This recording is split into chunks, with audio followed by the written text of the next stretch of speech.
Nashville Next is a cooperative process which will result in a new countywide general plan guiding our community's growth and progress through 2040.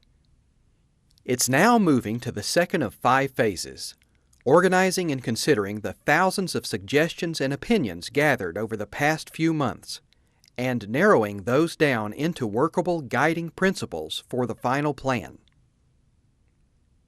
That discussion is at the center of several public meetings this month across Nashville and Davidson County, where community members discuss what issues we should focus on as we move forward.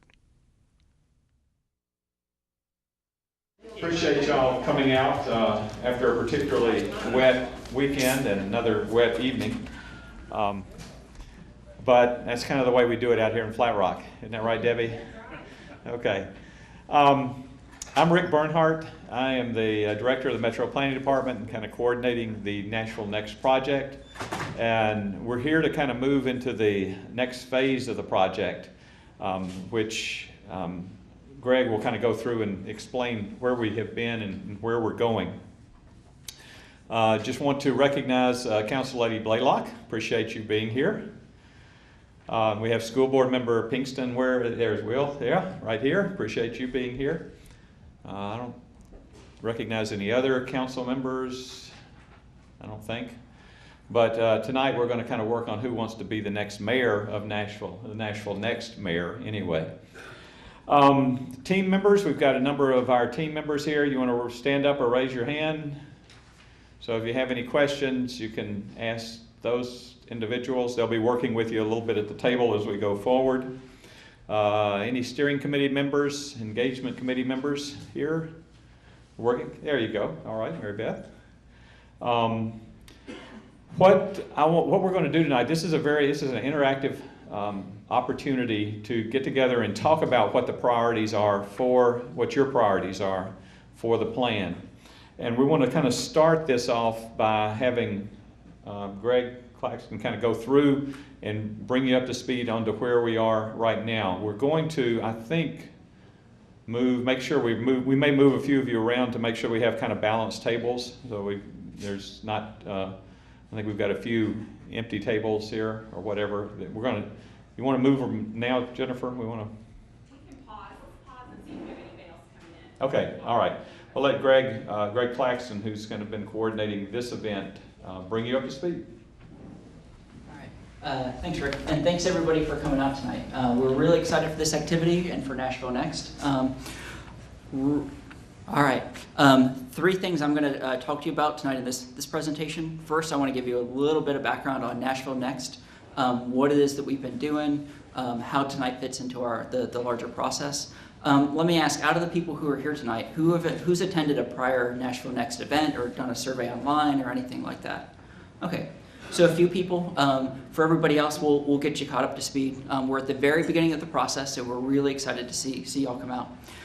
Next, we're going to tell you a little bit about what we've been up to so far the past few months, what the results are from the first round of public input. And then we're going to sort of explain the exercise and have you give us what your priorities are for Nashville's future. The quick summary of NashvilleNext is that we're putting together a general plan for Metro Nashville-Davidson County to look at how we grow and develop over the next 25 years, what we want to preserve and enhance, what we want to change, what we want to improve. The general plan is a tool that's common to cities throughout the country.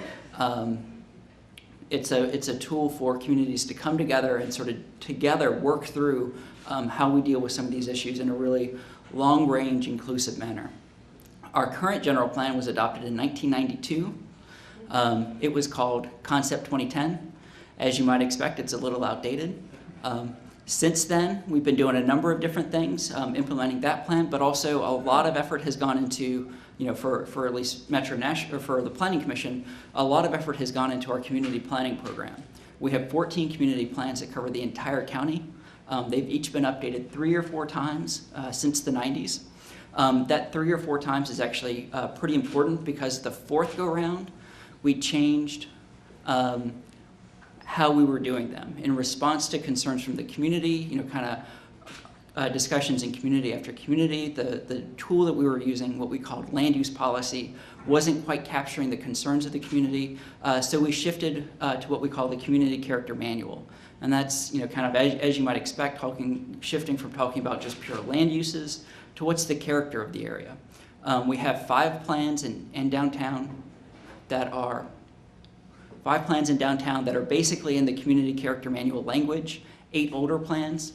What we'd like to do as part of this process over the next few months is update just the land use policy language, or just the land use policy map in the older plans to sort of speak the community character manual language. We have a station out front, if you saw it when you came in, great. If not, take a look at it on your way out, where we kind of explain the process that we're going through to make this translation happen. Kind of, this equals that, here's where we had to use our judgment. We want your input on that, so that we kind of get a sense of if we're going down the right path or not. To give you a sense of what this looks like, this is an example from South Nashville. This side is the older land use policy map. This side is the community character map. And you can see some of the same patterns coming out. For more information, and there is a lot more information, please visit the station up front. A couple things we're trying to do with this. One is, once we have NashvilleNext drafted and adopted, we kind of want the community plans at the same level playing field. So we want to kind of get them all speaking the same language. The other thing is we absolutely respect all of the much more detailed planning that's gone into some of the special policies in the older plans, the detailed neighborhood plans, and so those are all incorporated into this this new work. We've been doing a number of other things, some of those detailed neighborhood plans, including places like 12 South, East Nashville. Am I getting some feedback? No? Okay. Donaldson and new areas like Lenox Village. We've been working to put together kind of a citywide or a countywide greenway network so that you can get kind of countywide access by walking and biking. And that's stuff that's kind of both come from kind of a countywide view, but it's also stuff that's bubbled up through the community plans. So that's kind of a quick tour of planning in Nashville's history. This process, NashvilleNext, is really built around 4 pillars, 4 things that we want to weave throughout this entire process. The first is efficient government, the second is a prosperous economy, third is a healthy environment, and last is we want to be a diverse and equitable community. And so in terms of kind of the folks who have oversight over this process, we want to partner with folks we wanted to partner with folks to create a steering committee to oversee what we're doing, to make sure that none of these parts are getting left behind. And so we have, kind of metro government representing that aspect. We're partnering with the Chamber of Commerce, the Land Trust for Tennessee, and Nashville for All of Us. And then we filled in our steering committee with a host of other folks to represent a pretty diverse array of interests throughout Nashville. We have Cumberland Region Tomorrow to bring a regional perspective, the Nashville Civic Design Center, the Black and Hispanic Chambers of Commerce, all sorts of folks. In addition to our steering committee, who's helping to oversee kind of the broad view of what we're doing, we've also got a committee of about 34 people just focused on community engagement, just helping us get out into all of Nashville's different communities, sort of seeing how we're doing, engaging if we need to do more in any particular area. The plan is addressing 8 different topics or elements. You can see kind of the diversity of what we're looking at, from economic development, land use and transportation, to arts and culture, education, safety. The core thing that kind of unites all of these is how do we grow and develop over the next 25 years? So we won't necessarily be getting into all of the topics that you could imagine under these, but we kind of want to see how growth and development plays out in each of these areas.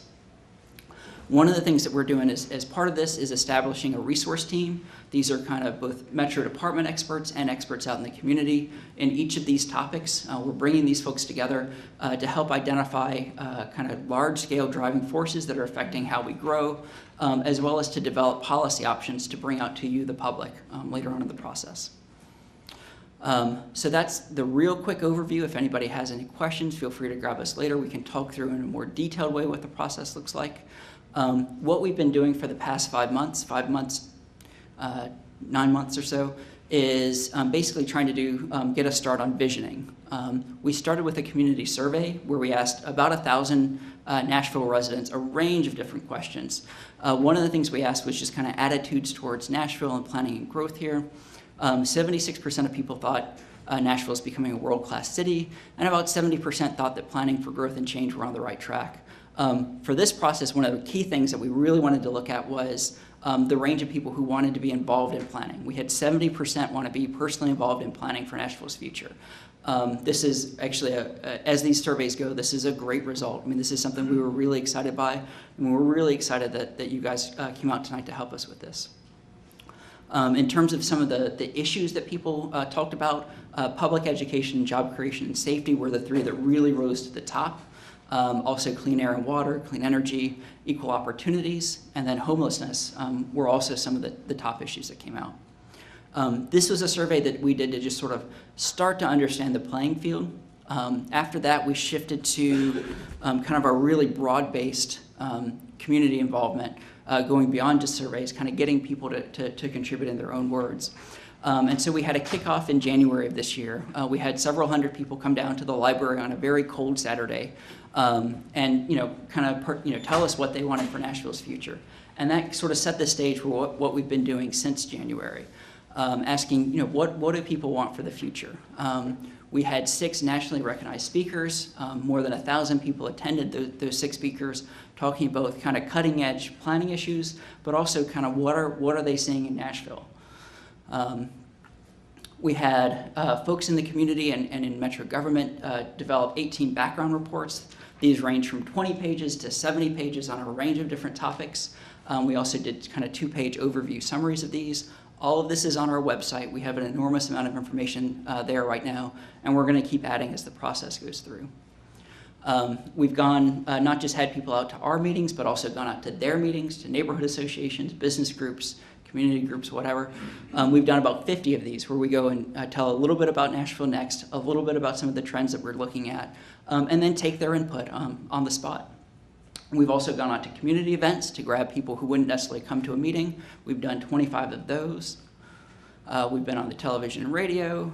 We have a website, not just NashvilleNext.net, but we also have a discussion site focused that's going to run throughout the entire process called talk.NashvilleNext.net. Right now, what's up there is kind of a simpler version of what you guys are going to do tonight, but we also have a photo tool where people can upload images of what they like in Nashville, what they'd like to see improved, and sort of tell us about that. So that's kind of the range of different things that we've been doing over the past several months. I want to tell you a little bit of information on what we do with that. So this is an example. It's our whiteboard activity where people kind of spin the wheel that you see in the background. They get a word, and then they tell us what they want for the future in terms of that word. And so this family, you can see they want better roads, cleaner neighborhoods, a safe environment, and more affordable housing. Every bit of information that we get from the public, we take back and type into a database where we track when we got it, what the event was, what they said, and then we start coding it. So for example, of the coding, you can see better roads is number 38, clean and litter free is number 55, safety is 75, and affordable housing is 50.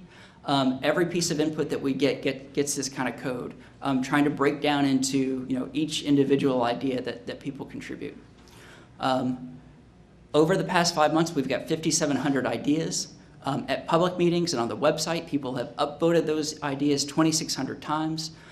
We're really, really happy with this. This is a tremendous amount of input. We're at about 9,000 ideas so far, all told from the public. And we really want to keep that rolling throughout the, throughout the remainder of the project. So the 3 basic questions that we were asking to structure that input was, what do you love about Nashville? And that's, what are our strengths? What are the things that we want to preserve and enhance? What needs to be improved? What are our weaknesses? And then just kind of a broader catch-all. What do you want for Nashville's future? We've got 550 pages of what people told us out front, if you want to take a look. But some of the high-level things, what people loved about Nashville was the sense of community. A lot of people talked about this in terms of having kind of a big city amenities with a small-town feel. The diversity and our growing diversity. Our entertainment, art, music, and food options, and then our parks.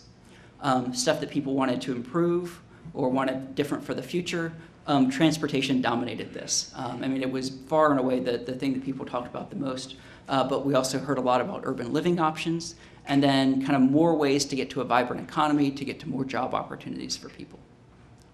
So let me give you a quick overview of kind of what the overall process looks like. This year, 2013, we're working on visioning. Our goal for the end of the process is to get to a small set of guiding principles that are used to unite the rest of the plan throughout everything else that we do.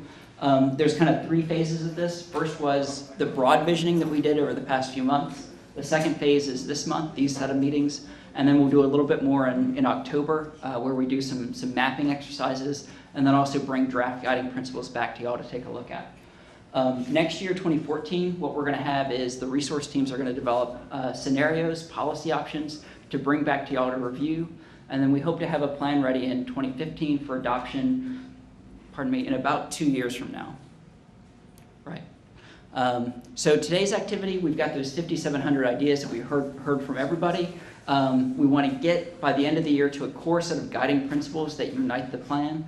We want you to help us prioritize. What are the top ideas that we need to be focused on in developing those guiding principles? And so the activity that we've come up with is, to be the next mayor of Nashville. We thought this was kind of a fun and easy way to kind of convey the kinds of ideas that we're looking for, the level of detail that we want, but also kind of the quickness that you need to go through to convey them. And so out of our 5,700 ideas, we coded them into 180 categories. We then developed 34 campaign issues. They're in your handout and on your tables. These are kind of the level of detail that you can get into in the guiding principles that we're looking for. And what we want you to help us with tonight is to identify kind of 3 key campaign planks. These are things that represent your values to the community to let us know what your priorities are. And then we'll work with those campaign planks with our steering committee to develop the guiding principles to bring back to you in October. Kind of why mayor? The first thing that we want to emphasize is this is countywide. This isn't looking at a particular area of town. That's what our community plans are doing. We really want to focus on what do we need to do for the entire county. The second is we want you to focus on your values. And the third thing is we want brief statements that a voter could understand kind of what your campaign stands for. This isn't something where you can get into a lot of detail. You have a very quick space of time to convey what you're about and for voters to take away. And as part of that, you can be as vague or as specific as you like. You're running for office, you can do that. You can kind of pick your level of detail, just as long as it's brief. Let me tell you a little bit about what you have. That's okay, I'll get it. So the first thing is just this exercise guide. On the front is a little bit of information. The red box towards the bottom are 3 givens. These are things that we felt were strong enough from the public that you don't have to tell us that you want better schools, a safe community, or efficient government. We're going to take that for granted. We want to get below that into some of the things where there's a little bit more of a difference of opinion. Take a look at these. We've got a poster out front on your way out. We want you to let us know how we did. Do you support it? Do you want to modify it? Do you oppose it? On the back is an overview of the process. I'll be walking through this in a minute. And then the 34 issues are in the middle. I'll walk through these in a moment. The second piece is the exercise guide or the exercise worksheet. This is for you just to kind of follow along with what your facilitator's doing. You don't need to turn this in. Your facilitator's copy is the one that we'll take back and type up and work from, but we wanted to let you know kind of how we were taking this down. And then the last one is this, the half-page card. This is your individual report. You are working in very tight time constraints. You've got about an hour and a half to do this. You're working, for the most part, with strangers. This is a very tough thing. This is not an easy exercise. We want it to be fun, but we recognize that it's difficult to do. So we wanted to give you a way to say, hey, I went along with this, but I don't really agree with what my campaign came up with. If that's the case, let us know. Tell us what you would do differently. On the back is, and if you like it, we need to hear that too. We don't want to just hear from the people who were disgruntled. On the back, we ask some demographic questions. We do this at every event that we can, so that we know who we're reaching and who we need to do a better job of reaching. All right, so 3 basic steps that we're going through: meeting your team, identifying 5 issues, and then combining those issues to create 3 campaign planks. The first thing that you're going to do is actually have 2 minutes of quiet to think. The second thing we're going to ask you to do is introduce yourself to your campaign, tell them where you live, and what your 2 most important issues are. This is just to sort of get things going. It's not deciding anything at this point.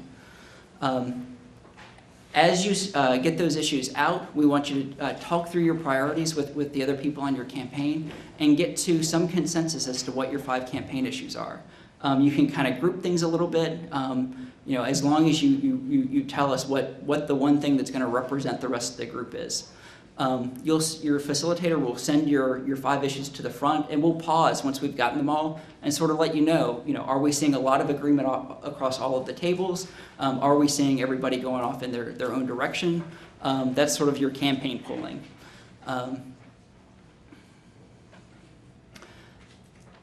At that point, and you don't have to wait for the campaign polling to start this, but once you've got your 5 issues, we'll then ask you to sort of draft 3 campaign planks, 3 statements that really capture what your campaign is about. And this is going to force you to sort of whittle down even further and start looking at how issues connect to one another.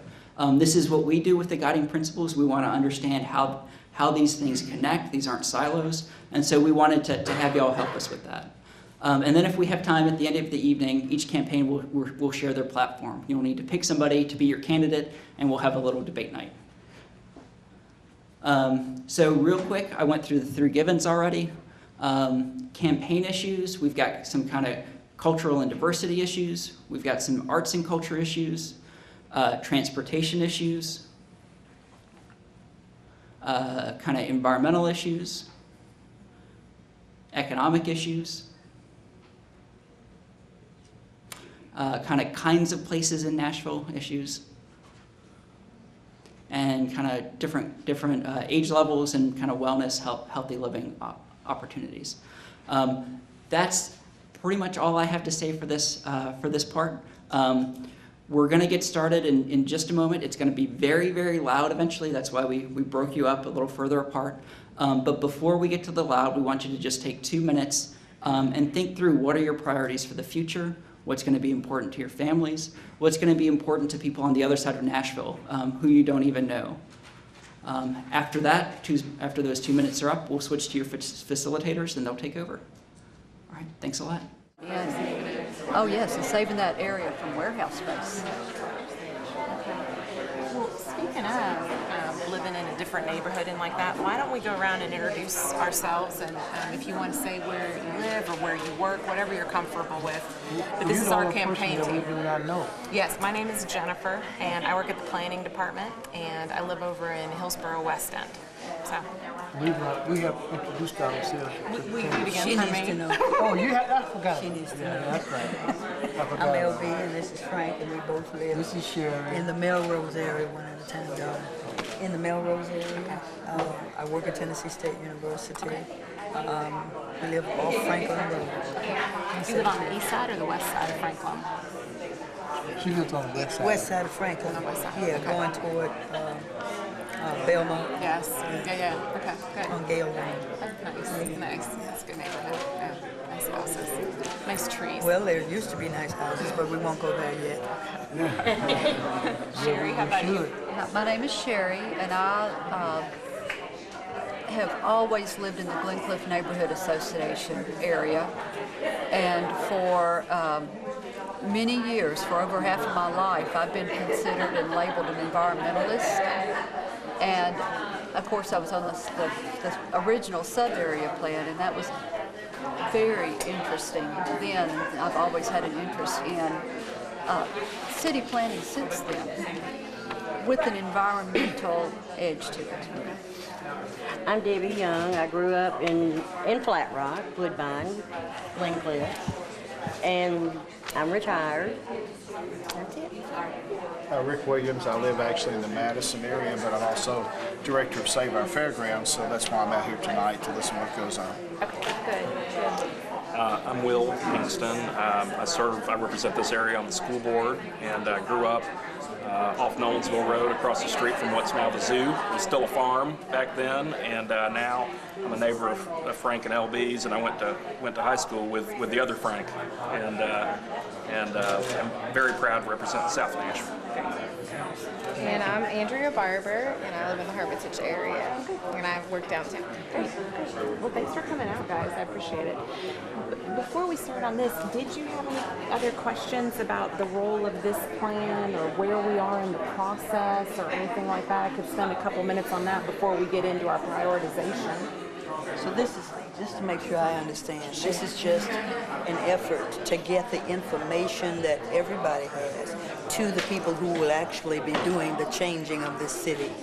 Yes. Because the city is definitely going to change, is that correct? And kind of like, what are our priorities as a community? You know, there's some changes that are coming this way that we need to prepare for, but we can also think, while we're reacting to those, we can think about who we want to be as a city. Right. And so that's what this is about. And this information that we gather, that you're gathering, will have an effect on what happens in the future? Or is this just, we get some of it and then, you know, we tried, but we really have our own plan already? I think, no, we do not have our own plan already. But, I mean, change is slow, change is incremental, and that's how that is. But, no, this is going to be what becomes the plan. We'll make an impact.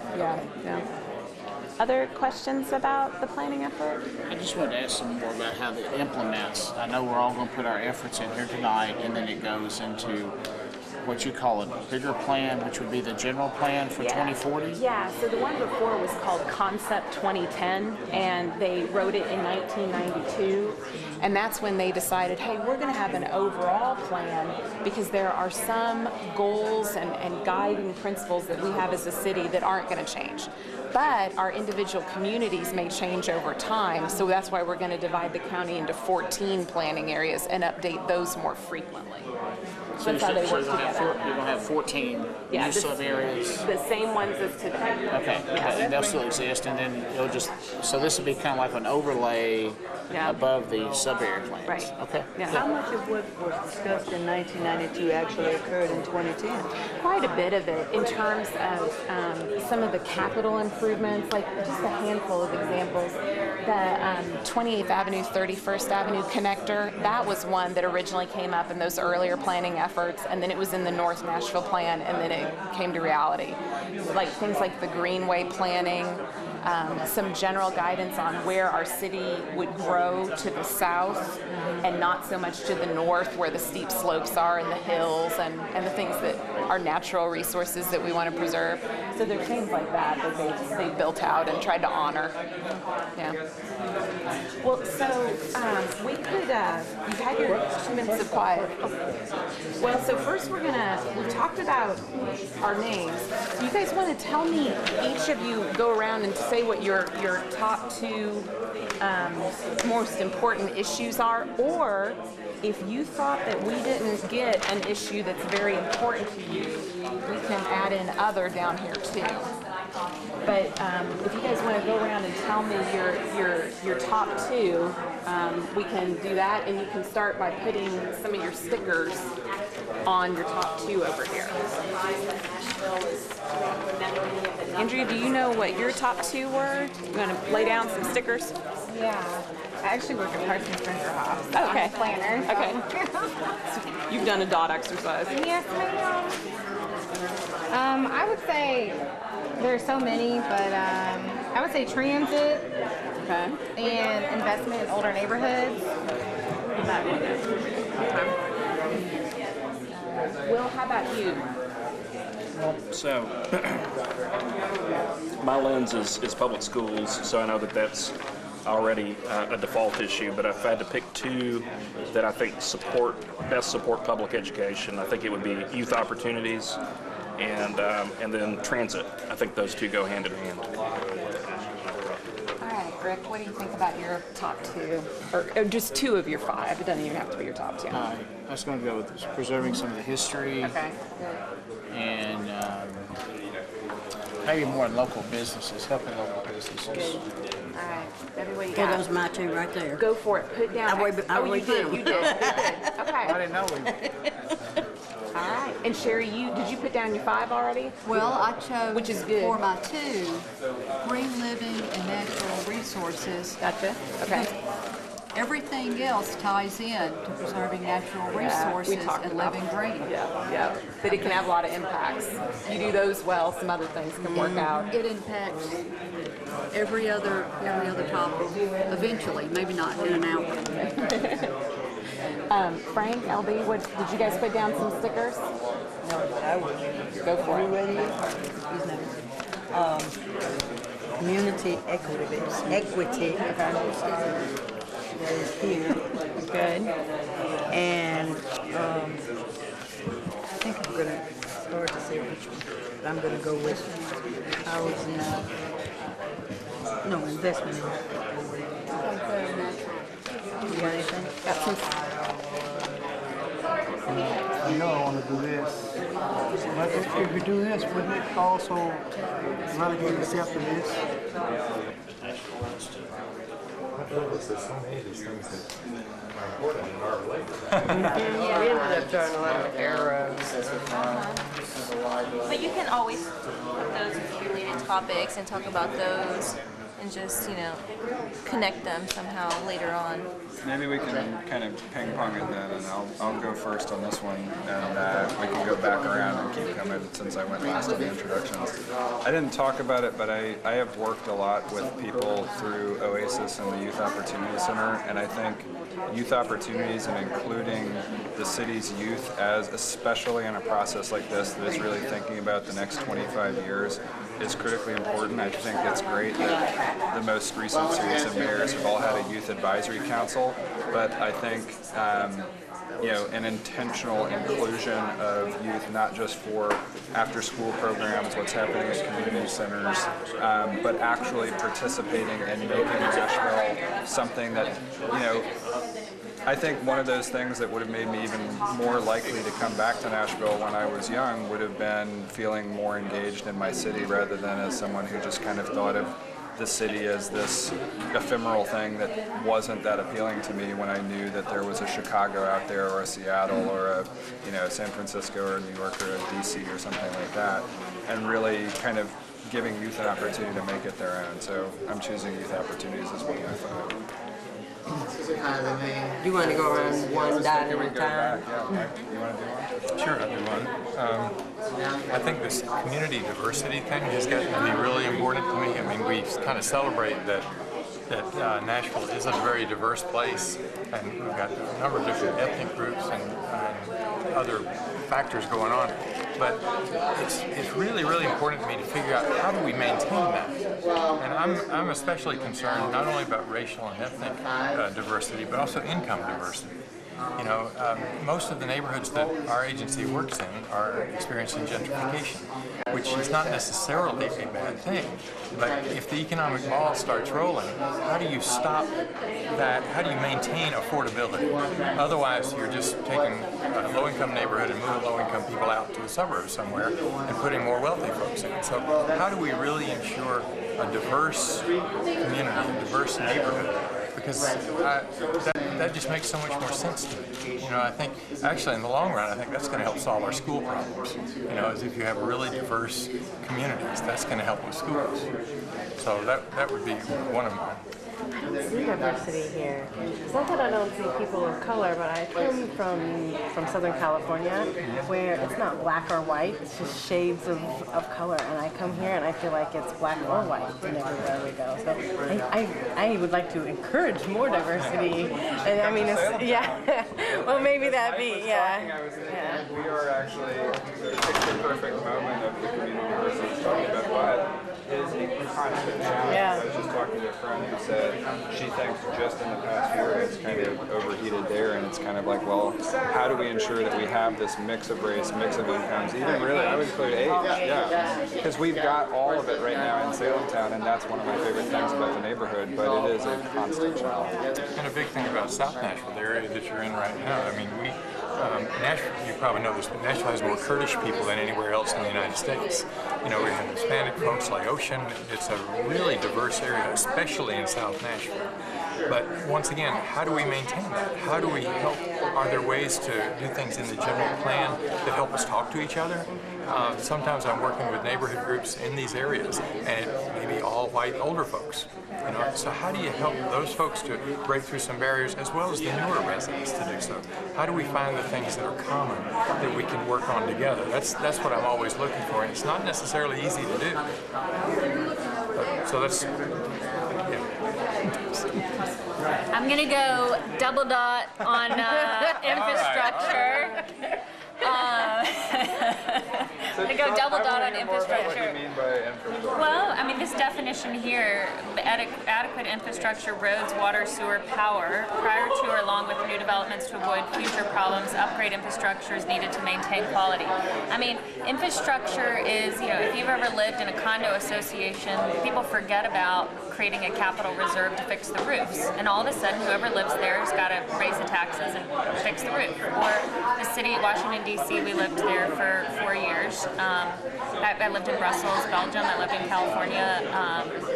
Lived in Philadelphia. I mean, cities, when you start to experience flight for different reasons, then you're left with an infrastructure, and whoever's left has got to take care of it, because it's the underground piece. It's the part that you forget or that you miss. And so, I mean, when I would say what is the role of government, it's one of these things that, I mean, the rest of, I know there's lots of roles of government, but if you sort of forget the basics, I would say, and the same with these three basics here, I mean, safe communities and everything else, but infrastructure and planning for and thinking about infrastructure. I mean, look at what Chattanooga did, right? Chattanooga has, with EPB, which is a local power company there, Chattanooga is the only city in the Western Hemisphere that currently has 1 gigabit speed internet connectivity.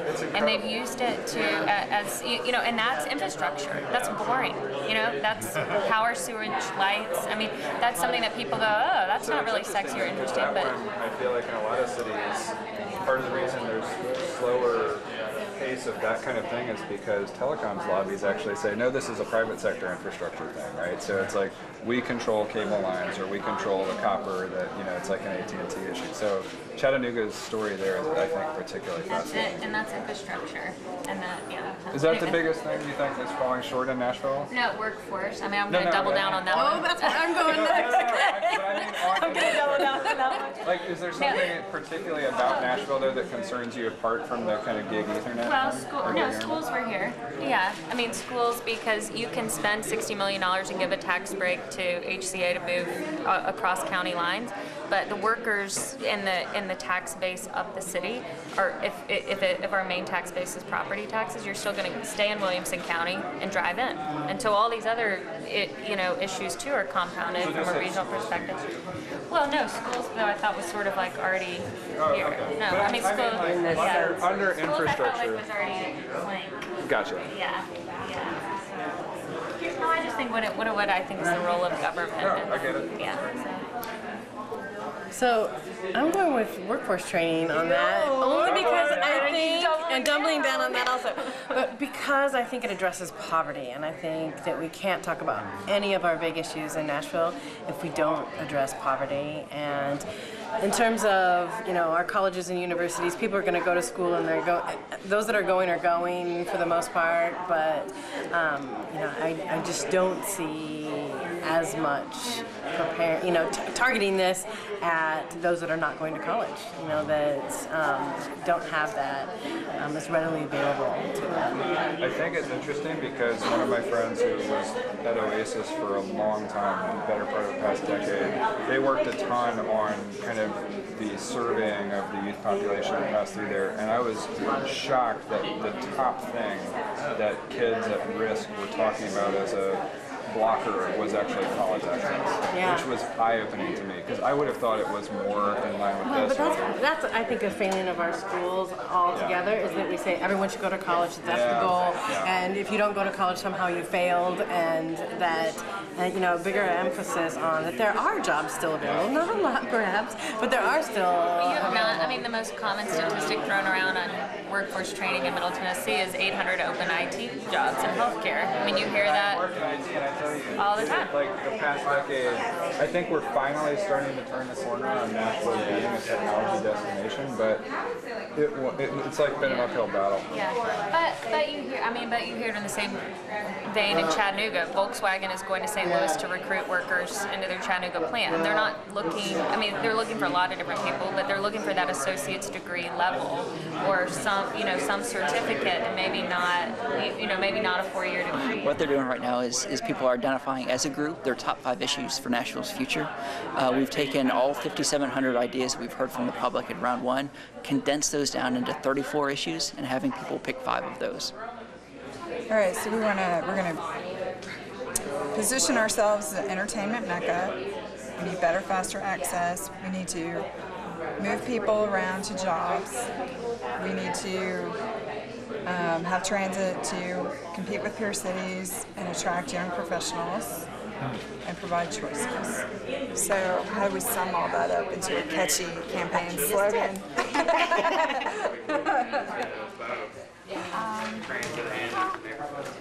You can kind of use the whole thing in one long run-on sentence. We can get you to work. We can get you out and about in the city. What were some of the other things that you mentioned? We can say. Can get you out and about. Right. That's a slogan. Right. That's like that. Yeah. It's pretty simple. Yeah, better chances for faster. But it's about greener, healthier, reliable, cleaner, exactly. You want them to serve up more than 2 For young professionals and old professionals too. Current. Yeah, I don't know how you could put that. But you know, young professionals is. All right, so transit. We can get you to work, get you out and about while providing cleaner, healthier transit choices to attract the professionals. At every walk of life. That's good. Yeah, not just young. I mean, young is important. To attract professionals better than our peer cities. From every walk of life. Yeah. Maybe not better, but more effectively? I don't know, that sounds kind of equal to our peer cities, maybe. Comparable or better. Just better than our peer cities. Yeah, it's better. Best. Yes. All right, that one's good. All right, what's our next one? We're going to take on the walkable neighborhoods or local food and agriculture, arts and creativity. I think we could get arts and creativity and youth opportunities. Put them in the worst spot. They put them over there in the turning the lanes that you're getting on or off. Well, I mean, right. Talk about that's what place you put them. So, do we call that a part of transit? Okay. So we want to get the trucks off and more people on the buses. Right. But you see what I mean? They put them in HOV lane. So get out of the way, get over there, and you can go through Nashville 55 miles an hour all you want to. So what I'm writing out is basically completing a diverse transportation system, and at the foundation of it, a complete transportation or a complete transit system and walkable neighborhoods being the foundation. So that gets also at the idea of where you're talking about that people had a place to go in their own neighborhood to shop and if it's, which I do agree with that. Which that's this that part of back it, the into suburban living, making sure that you've created these great neighborhoods. Now let people stay in them and let them walk to that store. Stronger. So complete a diverse transportation system, build up walkable neighborhoods and transit options. Yeah. Okay. Yeah, right. And build strong neighborhoods that are diverse. It's another one. What else do y'all want to say about that? And that are diverse in terms of residential versus commercial, like all kinds of diversity. Economic diversity as well as land use diversity.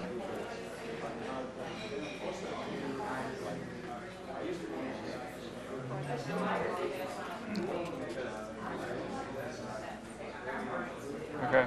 And then we still have a whole other platform. Grow the economy. You had to grow the economy because you all work. An effort of Eli. It just looks better. You have a more. Yeah. Well, and maybe through a little bit of local businesses, grow the economy, or grow the economy through local businesses or the local food or something in the local. Okay, so grow the economy through local businesses and jobs.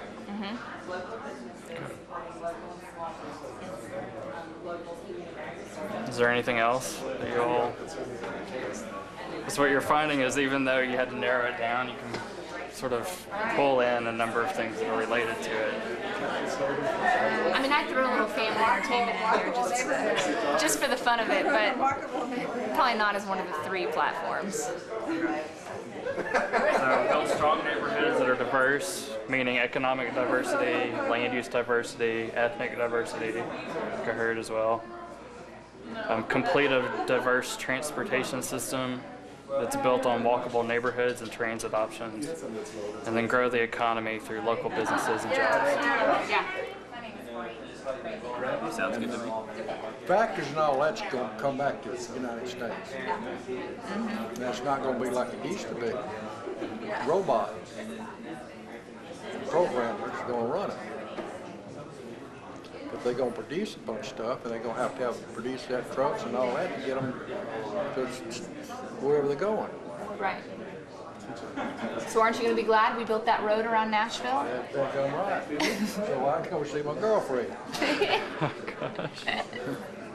Yeah, Nashville's short on IT jobs, or IT job seekers, workers, is what I'm trying to say. Well, so. It's true. A lot of cities. Soccer, you have a Latino play soccer and a Somali play soccer, and now they're good friends. And so maybe it's through activities or through finding common grants or things that people are excited about the same thing, like cars, or I don't know exactly what it is, but I'm convinced that it's possible. It's not as easy as sharing the same street anymore. Now there is a wrinkle. Well, we as adults, we have a barrier because we're adults. But there's one thing that most people have that they don't have barriers, and that's their kids. That's true. Kids don't see color. Kids don't see gender. Kids don't see anything. So. That's true. And my daughter, and that's why I like public schools. I mean, my kids all went to public schools. My daughter, best friends, this girl from Bangladesh and this other girl, African American, and they're best friends. I mean, they never. It wasn't about language or color or anything. They were her friends. Right. Now we get older and then we have all these hang-ups. Yeah. Sorry, we're going. No, this is fantastic. Yeah? No, Okay, this is good. great because I think our next goal is to kind of talk about the 3 planks of the platform and how we obviously know these things are woven together, but sort of come up with an idea of what we stand for. What are our values portrayed in these 3? And you guys have already naturally gravitated towards that diversity, support, while combining that with history, which we're talking a little bit more about here. I think the local businesses, local food and agriculture tied in with rural preservation is maybe a second one. And then, Galen, who isn't here now, was talking about colleges and universities and then this youth opportunities, which comes full circle and ties back into that community diversity stuff. How do you guys feel about those? Well, we're missing your housing thing. Now we got to bring that back in too. Well, all right, here's where it gets tough. Okay. Before we move forward, I was just thinking something that farming is important to you, and farming is important to many immigrants as well. I wonder if that's a way to get people together, to have some kind of a. Well, in White Creek, we have a community garden. Yeah. Yeah. I mean, community gardens. I mean, you have it there. You help. You know, you help. You know, you reap what you sow. Right. You know, you've got other people, you know, from other communities. You know, you can go there and start one. You know, just start small beside someone's house. You know, this is how you get to know your neighbor. You know, hey, go buy a tomato plant, come plant it. Yeah. You know. Maybe we can talk then about community support, and that is kind of an umbrella topic, and adding under that this local agriculture, active living, you know, ways to get out of your house and meet your neighbor, right? Whether that's through something that your child is involved in or something that you're involved in. Is that feeling comfortable? Maybe as one? For me, it sounds good. Okay. Do you want me to try to come up with a sentence? I can do that for you. See, I got my coffee. Look at this. Are you jealous? I am jealous. You want to be precise or you want to be loose here? Just clear. Yeah, clear, concise. Right, exactly. So that you write exactly what your vision is as a group. So, Thank you so much. yeah. What do we do now? Well, I think we're collecting votes, and we'll do a little like intermission where Greg will tell us what the results are of everyone's top 5 issues. Does it surprise you at all? No. I think green living, you know, the housing and equity are pretty much and transportation are the main issues we've heard a lot of. I think it's, you know, really super surprising. I was surprised at first you guys all had separate individual topics. I think they were left. When we first went through the top 2. But you know, I think it's pretty good. You guys went through it. They're even renting them, where it's not even available to the regular person who's wanting to buy, say, in East Nashville. That they're buying a lot of the properties that are over there. Do you know anything about that in here in Nashville? People just building a new corporations coming in and buying that property. And renting them out. And renting them out. Yeah. There's been, well, I've just seen it reported recently. There's 2 companies. One's in Arizona, another one out of state. They're coming in and buying up houses. They created a problem on the show where the bubble burst because of a lot of people were doing that, and then now they're reaping the rewards. That just, you just want to go. I don't know where they're doing it, but it's going on.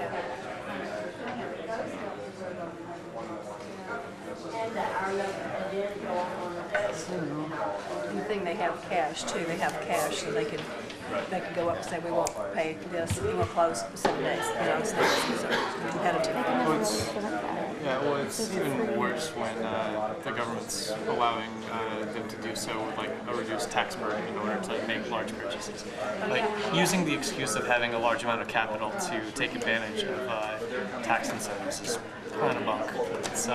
It rarely works out for the city. So stuff like sports teams are a good example of that, like investments in stadiums and things like that. The percentage of times that actually works out for the city that makes that investment, very rare. It's not aggravating that every weekend that we try to go to East Nashville and can't get there. Right. Or it takes us 35 minutes to, take a 10-minute drive. That's what we're sports team, you know, so we've made it now, and now we're the football team. But it's an expensive status. It is. If you like sports, I'll be great. I like sports, but not that. I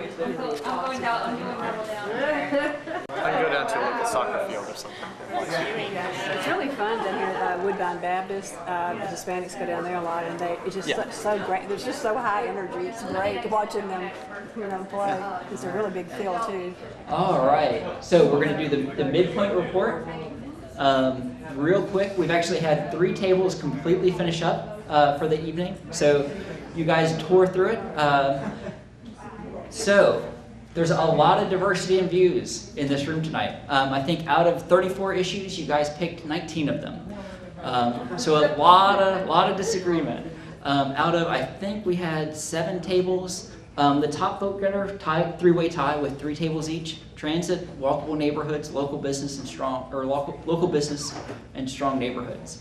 And then you see community diversity, support, history, green living, local food, and affordable living with two votes each underneath that. So this was just kind of a check-in. A lot of diversity, but some issues kind of coming out. It'll be interesting to us to see kind of how the related issues flesh this out, if we see a lot more consensus coming out of those where you have a little bit more room. All right, keep working. Thank you. It's safe doing it's a matter of like, in fact, it's a local thing. So. Yeah. Okay, well, community equity is one, and I think what we're going to do is we'll pair off into groups of two to kind of wordsmith it. So let's try and get our other two topics we have down there. So I guess going back to our group of 5, green living, adequate infrastructure, affordable living, local businesses with the main topics. What would you guys want to focus on for our next 2 planks? Is there a certain check for that? So like, I feel like infrastructure had the most collective dots.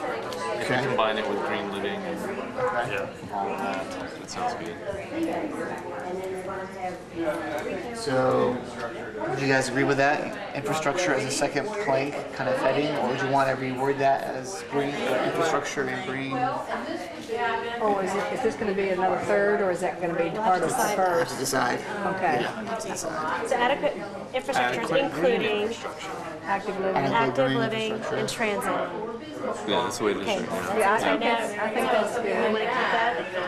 But then the third one would be, green living, or there's affordable living, housing.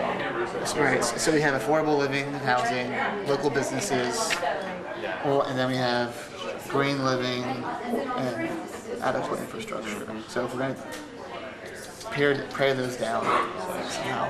So I feel like adequate infrastructure with a proviso about that infrastructure being green will accomplish like a big chunk of everything we're trying to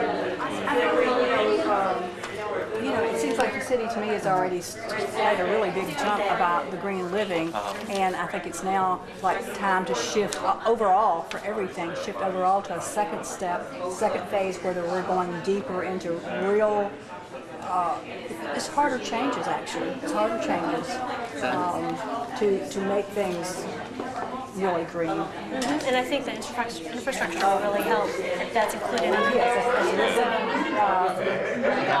So then we're in agreement that our second plank is going to be adequate infrastructure, including green living options or having it integrated into the infrastructure itself. Do we want to? What did you say? I was just saying advanced green living initiatives. Advanced green living initiatives. Do we want to? That reflects sustainability. Underneath this, though, we did have active living, right? Oh, and all this has to be included somehow, I think. There's going to be a lot of small bullet points in that. Are you guys comfortable with having that broad, or do you want to narrow it down and drop some things out? Yeah, so advanced green living initiatives. That would almost be at the end of this statement. I could see adequate infrastructure, including transit options, promoting active living, or maybe the built environment.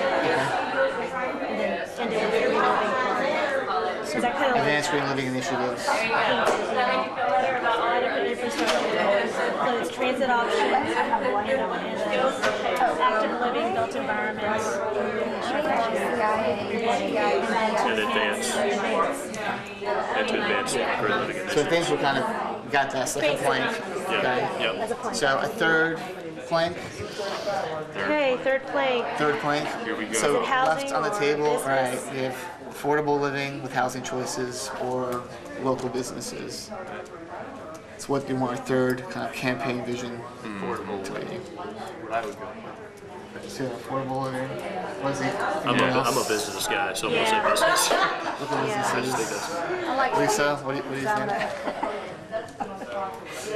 I could go either way. I mean, I do like the local business one more personally, but I think the affordable living kind of at large goes with our other initiatives a little bit. Sort of fits better. I'm agreeing, totally agreeing. I think, yeah. I'm going to say there's more people that can live in Nashville. They're going to feed into the economy, along with a good public school system for residents to stay put. So our second plank is going to be green living, for sure. That's going to be our second one. Well, infrastructure. Yeah. Okay, that's going to include Yeah. that. Okay. I'm sorry. Yeah, and our third plank is kind of down between affordable living and local businesses. But I think people are. Sounds like are I say affordable living. Some discussion about local businesses. Is there a way to incorporate local business into affordable living? Those two things don't seem counter. You know, it would build local businesses with all this stuff, good stuff, the people living there with their jobs, with good education. They're going to want to start. Like, I don't want to steal from have you do that too. You may just let people go, I think. Yeah. I mean, if you're also large. You want me to go ask him what he wants to do? Or if everybody else is getting near the end? Yeah, we can ask that so we don't keep you guys here for too long. Somebody needs to read over our top things, particularly since you're being recorded. So our top 5 issues were workforce training, strong neighborhoods plus community equity, mobility, which touch on transit, walkable neighborhoods, bicycling. Our 4th one is adequate infrastructure. Our 5th one was housing choices. Our planks were strong neighborhoods, strong Nashville. 2nd one was skills to pay the bills. And the 3rd one was we get around. Team 9. I'm not talking about the big incentive package. What is our business environment in Nashville like right now? I mean, would you say it's not particularly friendly to local? No, I think it's good. It can be better, but I think very strong because we have companies, people we meet with all the time that want to relocate to Nashville. Yeah. You know, I mean, they want to be here. Yeah. So I wondered. But we got this because I think it's a strong climate right now. There's some good things happening. I think if you take that away and it's not as favorable, there's just not as much. Because government has a role interest protecting that. Well, they're promoting Nashville in a way that's, as a business owner, there's resources that are available in order to efficiently and effectively run your business and grow your business, create jobs, create commerce. There's a lot of business going amongst other companies. I mean, some people move here because of the larger companies. Like the Nissan, they're here, and they brought, I don't know how many small businesses moved to Middle Tennessee, maybe not Davidson County, but Middle Tennessee in general, as an example. We would have that same money available to go to local businesses, though, if we, for instance, ended subsidies being given to larger corporations. Like, I don't just, like, local businesses are great, but I have faith that they can actually make it on their own, and they don't need help so long as we're not handicapping them by giving subsidies to large corporations. I'm making the assumption that the subsidies, we're not going to the give investment, subsidies to you've got to large return. corporations. Yeah, that's just the assumption. That's what I would like. You're right. If it goes the other way, it doesn't work at all. So I'm just write that note down. Right. Just no subsidies to large corporations. Right. Just as a really good just to document it. climate for local business. We have to see that it's a good place. It's really, we're not really leveling the playing field if we're giving subsidies to large corporations and the local business doesn't have them. We're not looking. And I wish I could remember the phrase that I just read in this book that I just read. It said, if the big corporations take away the needs that the community have, then, what does it say? Then the community tends to be diminished. It said it better than that. I just can't remember exactly how it said it. So for a third plank, we can choose one or the other, or we can combine them, or have a third topic. I'm just tossing these out there. It could be local living with a focus on affordable housing choices and supporting local businesses, something like that. Possible. Just on the local neighborhood scale, or what do you, if you guys really want to go with affordable living or with the businesses? I think they're two separate. I mean, I think one is economic development, local business, the other is affordable living. There's like the mixed use kind of, I don't know if we want to get into that. May be a totally different topic. Well, yeah. You know what I mean? We have other topics. Like urban living talks about that a little bit. But if you guys want to, if you want to transition to something else, like mixed use development for a third plank, that's a suggestion. Mixed use development. We want to help the small businesses. Sometimes I've seen in Mexico where you have your bakery and you work all day long. When you're finished, you shut the garage door down. You just go upstairs and you live upstairs, and it's really very cool. You've got that over on, parts of East Nashville. You've got Fifth and Main, which is not a great example, but you've got fatherland shops. You got that's not a outlandish idea. I think it's a pretty good. That's a pretty good one. It does kind of incorporate the business. So that's on the table. Okay, so we cover it's the Big Ten, do you? I feel like we're all kind of compromising. I mean, right. So the other two. I like the idea of like approaching the local businesses from the angle of ending subsidies to larger corporations, like simply working to no longer disadvantage our local businesses versus corporate businesses.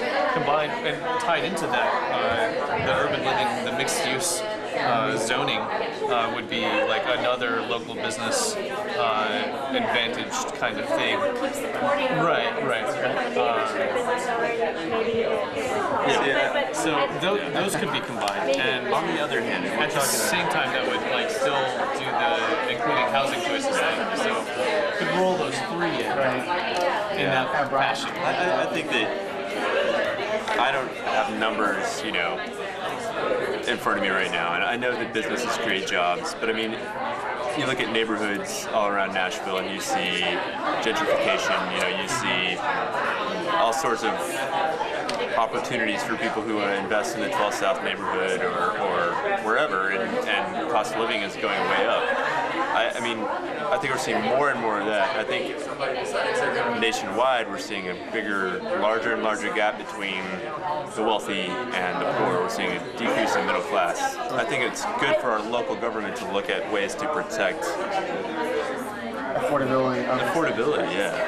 The local businesses are playing a great role in schools. So many schools now are benefiting from the smaller companies, and then it becomes a household name. And then you got the next year, you got the next fundraiser, and you're working with a local pizza shop, the bar, and all of a sudden there's this pride that builds with these businesses. And then you've got the little Five Points, you've got Riverside Village growing, you've got the whole Gallatin Road at Trinity Lane saying, yeah, we have neighbors who forget our jobs, let's start another business. It really is breeding it so fast. That's why this entrepreneurship place is really exciting. Because you got the energy. I'm actually leaning towards that a little bit more because it's time for businesses and government, schools to get to know each other, and that has been the best. When I think about it now, with my son's school, I've seen that a lot, and it's really helping the neighborhood.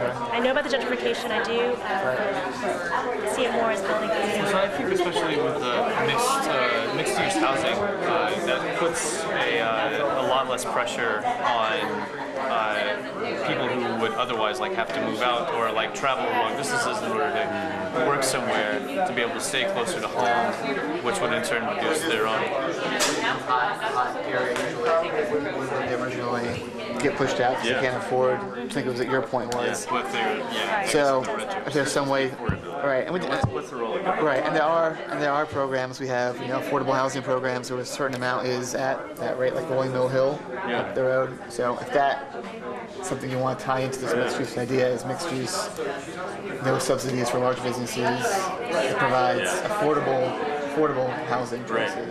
And any an agreement that it's for MDHA, whatever new development they create in the Gulch, near Vanderbilt, East Nashville, that there's a certain proportion of units that accept subsidies. We've got, who's living downtown? Families in need, not just families in need. Yeah, sure. But it's people who are moving from all over the place, which is fine. It's great that we've got people who want to live in Nashville, who move from outside of Nashville. Well, what about people who live in Nashville? About quality of life. Yeah.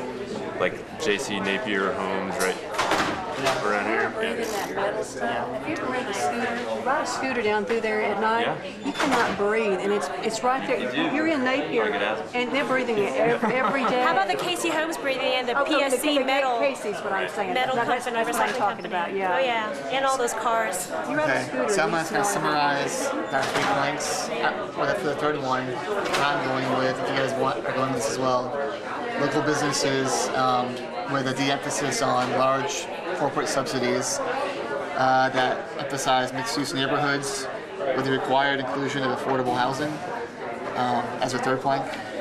And you guys can That's the mixed use one. Mixed use one. Yeah. You guys can wordsmith that. That's kind of the Yeah, you topic. have to wordsmith because I already got lost in the corporate subsidies. Like, Right. corporation subsidies. Second one is adequate infrastructure, including green options. First one is community equity. So if you guys want to break out into groups of two, wordsmith one of those. You guys have time? We got to do it. I don't know, I'm going to run out of energy. No. I think I just gave it my all there. Well, I think there was some talk about, I guess, showing more respect. I mean, it's pretty much done, but. Tony. Hey, Tony, did you write one down for the community equity? Did you write down a statement for the community equity? Oh, yeah. Well, I was working on it. Yeah, y'all. Thought y'all did. Before we get to the report outs from each campaign to debate night, I want to thank you once again for taking your time out this evening, coming and helping us plan the future of Nashville. Big reminder, please do your individual surveys. We want to collect all of those. We want to know how your campaigns did, but we also want to know how we did in terms of reaching out to the community throughout the next month. We do have 5 more of these meetings. Please let other people know. We want to get as many people out to these as we can. We've also have a survey online that's kind of a simple version of what y'all did. Please help us spread the word. So I'm going to start with our 2 staff members who are representing their campaigns, and then jump to the back, and then have each campaign report out as we go. Okay, well, okay. All right. Okay. Start with me. I was table 2, and unfortunately my team left. All right, so our planks. Transit. We can get you to work, get you out and about while providing cleaner and healthier transit choices to attract professionals from every walk of life and do that better than our peer cities. Plank number 2, provide sidewalk and bicycle infrastructure to create walkable, accessible neighborhoods that will promote healthy, cleaner, and stronger communities. And number 3, provide creative and artistic opportunities to live, work, and play in Nashville and engage youth to cultivate the creative class of workers to fill the jobs of the future. All right. So, okay. We were group 2. Ralph was part of our group as well. I thought he had already left. Number 1 was build strong neighborhoods that are diverse, meaning economic diversity, land use diversity, and ethnic diversity. Number 2, complete a diverse transportation system that's built on walkable neighborhoods and transit options. And 3, grow the economy through local businesses and jobs. I'm going to read from our table because my chicken scratches are hard to follow. Our first one is that we support boundary-free communities that thrive by fostering a sense of place, a sense of community for all residents. And we had words scribbled down like gratitude, generosity, hospitality, trust, a place where diverse community can all join together in neighborhoods. The second one is that we support a balance of productive rural land and natural features with a growing population. The idea that if we make our rural land productive and we value our natural features, we'll prioritize those along with a growing population. And then the third one is we'd like to see a city where people can get where they want to go affordably, easily, safely, and quickly for transportation or recreation. All right, thank you guys. Table 14. Table 14. Okay. We talked about urban living. By developing options for dense urban neighborhoods, our residents can enjoy walkable, transit-oriented neighborhoods that create a vibrant local economy while preserving the suburban and rural character within those portions of Nashville. Strong neighborhoods. A simple fact is that a strong city is made up of strong neighborhoods. We must work to embrace diversity so everybody is brought in to the table and has a voice. Community support. Our community is stronger when we lift one another up. We keep our youth engaged. We watch out for each other and help people help themselves. And vote for me. All right, thank you so much. All right, Next table over here. Let us know what you stand for. Okay. We will invest in older neighborhoods, preserving the character and integrity of the neighborhood, supporting local businesses, and providing affordable living while preserving our history and landmarks. Also, by striving by green living, we can help people stay in their houses with affordable energy costs, preserving existing housing stock, and supporting small businesses with smaller environmental footprints. And lastly, we can encourage the use of all modes of mass transit. Green living is blended into the fabric by blending that into the fabric of Nashville and its way of life. All right, this table. Is it you? I don't know.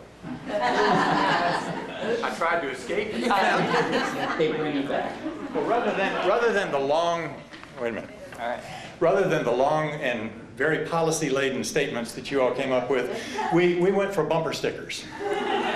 First one is strong neighborhoods, strong Nashville.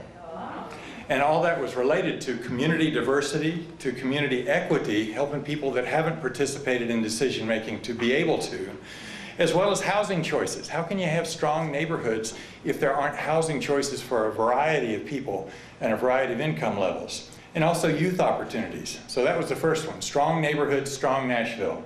The second one, and I didn't think this up, but boy, I wish I had, skills to pay the bills. And that involves workforce training, growing economy, youth opportunities, community equity, and strong neighborhoods.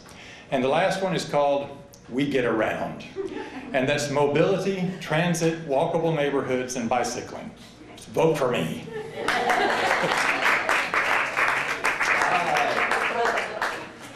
Table 13, are you ready? Yes, we're ready. All right, here we go. So we would like to ensure that the marginalized voices of Nashville are respected and have the opportunity to participate in policymaking decisions so that everyone has equal access to the benefits of Nashville's growth and prosperity while also consenting to those costs. Sorry, we're a bit spread out. We also wanted to focus on the development of an adequate infrastructure that honors sustainability, green living principles, and a built environment to promote health and well-being. And finally, we would like to keep taxes and the cost of living in Nashville low so people can afford to live here, and local small businesses can be in a position to grow and thrive. All right. Guys, thank you so much for coming out and helping us out tonight. You're released.